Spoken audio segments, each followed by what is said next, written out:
Anul trecut am fost aici, la congres, în septembrie. Și m-am rugat pentru anul acesta de colportaj care s-a încheiat să văd, dacă e voia Domnului, roade, oameni care să ajungă până la hotărâre. Și mai mult decât atât, să văd lucrarea Duhului Sfânt. Felul în care îi convinge pe oameni. Și cum lucrează cu ei. Vreau să vă spun că a fost o experiență extrem de frumoasă și continuă să fie. Am ajuns într-una din zile la o poartă și o doamnă mi-a ieșit în întâmpinare și știți, cred că vi s-a întâmplat tuturor. La tot ce îi spuneam, îmi răspundea cu nu. Nu mă interesează. Facem niște teste medicale. Nu mulțumesc. Dar sunt gratuite. Sunt singură acasă și... Dar nu intrăm în casă. Putem aici la poartă, stați pe bancă, stăm pe buturugă și facem testele. Nu, ne văd vecinii și, știți, vorbesc, nu. Tot timpul mă rugam în rând. Doamne, nu se poate. Observasem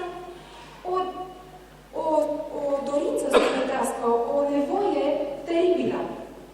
Și spuneam, nu pot să plec aici, Doamne, deschide inima. Tot rugându-mă, tot vorbind, o întreb, dar am înțeles că sunteți acasă, dumneavoastră nu lucrați. Aveți timp. Vă place să citiți? Da. În sfârșitul, da. Repede, să ia ceva de sănătate? Da, dar nu am bani, v-am spus. Nu-i nimic, vă lăsăm împrumut. Încercam toate metodele, acum erau foarte puțini oameni care aveau bani să cumpere. Da, sigur că de într-o săptămână o termin. Și apoi s-a deschis. Am trecut la alte lucruri de viață. Și a început să-mi spună, ne merge rău. Toate ne merg rău. Și atunci întreb, aveți Biblie?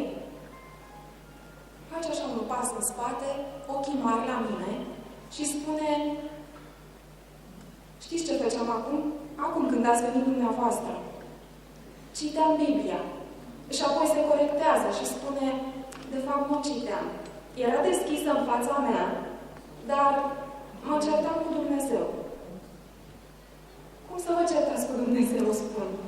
Vă certați chiar cu Cel care poate să vă ajute? Zice, am citit o carte, dar numai pe jumătate. Și a început să-mi spună, n-am mai găsit-o de atunci, să o termin. O carte, nu-și aducea aminte numele. Ne-am dat seama, era tragedia veacului. Și am spus, o să vin cu cartea aceasta la dumneavoastră.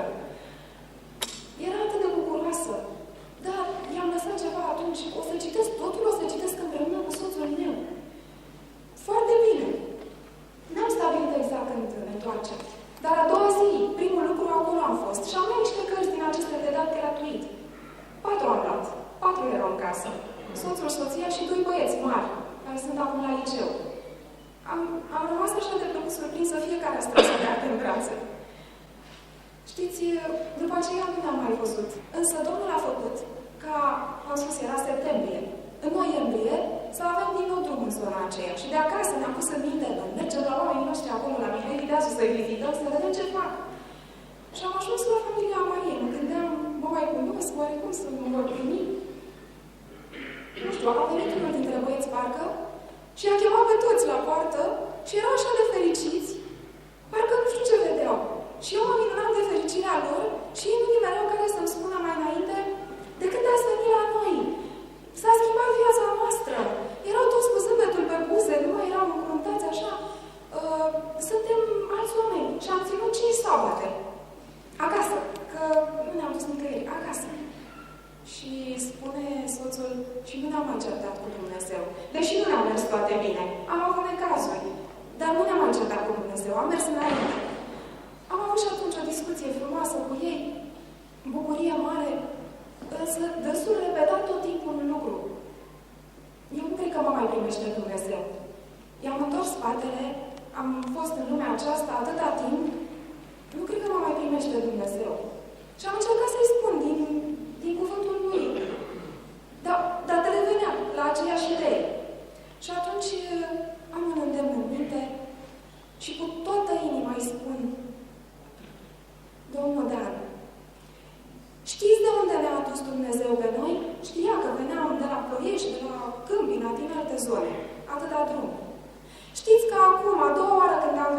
întoarce. Am avut accident. I-am povestit. Și am zis, dacă Dumnezeu se luptă atâta pentru sufletul dumneavoastră, cum credeți că nu vă primește înapoi? După aia nu mai comentat altceva. Cred că l-a convins lucrul acesta. Dumnezeu vrea să se bage cu dumneavoastră. Am ținut legătura telefonic și din când în când aflam. Suntem în adunare. Am venit la Cogelac. Nu e rușine la noi în sat, că ne știe lumea. După aia, suntem la noi în sat. Nu ne mai rușine de nimeni. Mai târziu, e evangelizare și noi avem nevoie să ajutăm aici. E nevoie de oameni. În august, la început, am primit un telefon. Ne-am botezat. Ne urmează să ne botezăm. Toți patru. A fost un moment minunat, pe care nu l-a egalat decât momentul în care i-am văzut astăzi aici. Prin voia Domnului au sosit și vreau să-i invit lângă mine. Amin. 4 roade prețioase pentru grânarul cerului, câștigate de dragostea Domnului Iisus prin intermediul slujirii în această minunată chemare. Vă rog pe dumneavoastră mai întâi să scuzeți, știți vorba aceea care îmi place mie și mereu ați spus-o la telefon. Vă salut cu pacea Domnului și vă spun că îi spun sorii, îmi cer scuze, sunt foarte emotivă și îi spun, soră, știți cât am pierdut, cât de orbi am fost și cât de ușor este acum că am cunoscut pe Domnul. Slavă Domnului și mulțumesc pentru asta. Îmi spunea mereu ce simplu era totul și noi nu vedeam lucrul acesta. Frate Dan, spuneți-ne câteva cuvinte. Știu că sunteți emoționat, dar Domnul vă dă putere.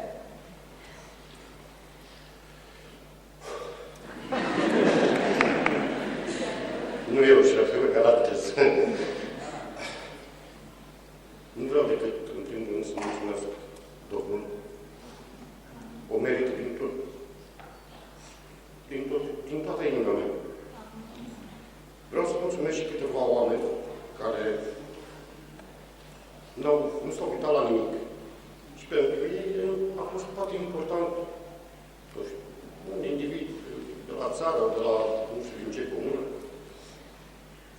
N-am crezut, niciodată n-am crezut că voi face acest pas. În schimb, mulțumesc sorei Liliana, care de fapt a fost unealta din acel moment. Iar Domnul a trimis-o, s-a îngăduit de mine, iar în bunătatea Lui nemărginită ne-a dus pe toți patru, înaintea picioarelor Lui. Îi mulțumim